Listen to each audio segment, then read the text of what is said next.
Hello everyone, ako nga pala si Giancarlo Calyar. Welcome to the channel. Sa video ito, pag-uusapan natin ng isang concept ay statistic na matalas na pinag-uusapan ng lahat. Ang pangalan niya, title na doon ay variance. Pero don't worry kasi madali lang ang ituro ko, step by step process lang siya, walang mga komplikadong terms, walang nakakalitong symbol. Bakit ko nga pa napilit yung topic na to? Simple lang kasi siya. Kahit anong statistic analysis ang gagamitin ko sa future, halos lahat yan gagamitin ay variance.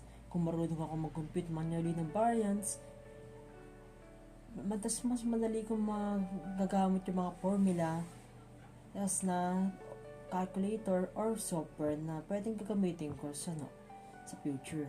Let's start with the main discussion. Mag-discuss ako pero mag-isimula muna tayo sa isang quick definition. Ang quick definition ng variance is how spread out or how scattered yung data. Kung gaano sila kalayo sa mean. Mas mataas na variance, mas kalat ng numbers.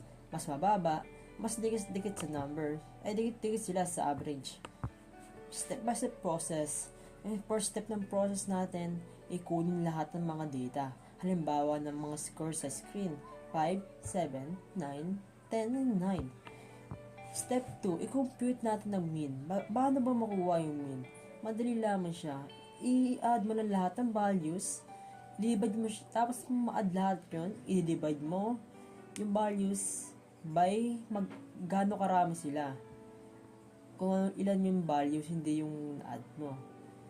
40 divide 5 equals 8. Yan yung magiging mean natin. Step 3, find the deviation of each data point. I-subtract mo lang siya lahat ng value each from the mean. 5 minus 8 equals negative 3. 7 minus 8 equals negative 1. So on and so forth. Step 4, squared each deviation. I-squared mo lang siya by negative 3 squared equals 9. Negative 1 squared equals 1. 1 squared equals 1. And so on and so forth. Tapos mo siya ma-squared, i-add mo silang lahat.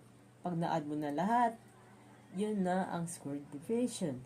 Step 5, divide by n or n minus 1.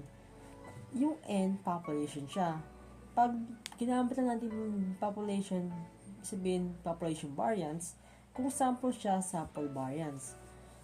Kung i-compute natin siya, kung population, 16 divide 5, 3.2. Kung sample naman siya, 16 divide 5 minus 1 equals 4. Bakit nga ba siya ginaganon? Bakit nga ba may population variance at sample variance? Kung buong population yung data ang ginamit, i-divide mo lang siya sa population. Kung lang ang ginamit, kailangan natin ng correction factor. So, i-divide natin siya by n minus 1 para hindi ma-underestimate ang variance. So, ayun, sa summary na tayo. Summary ko lang lahat ng mga naituro ko.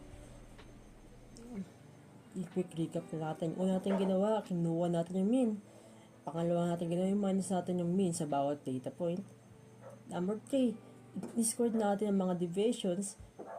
Number 4, i-add natin lahat.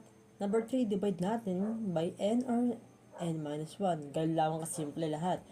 Kung gusto mong mag-follow up ng video, maghanap lang kayo na sa ako yung magtuturo. Salamat po. Ako nga pala si Giancarlo Calyar. And maraming salamat po sa pakikinig.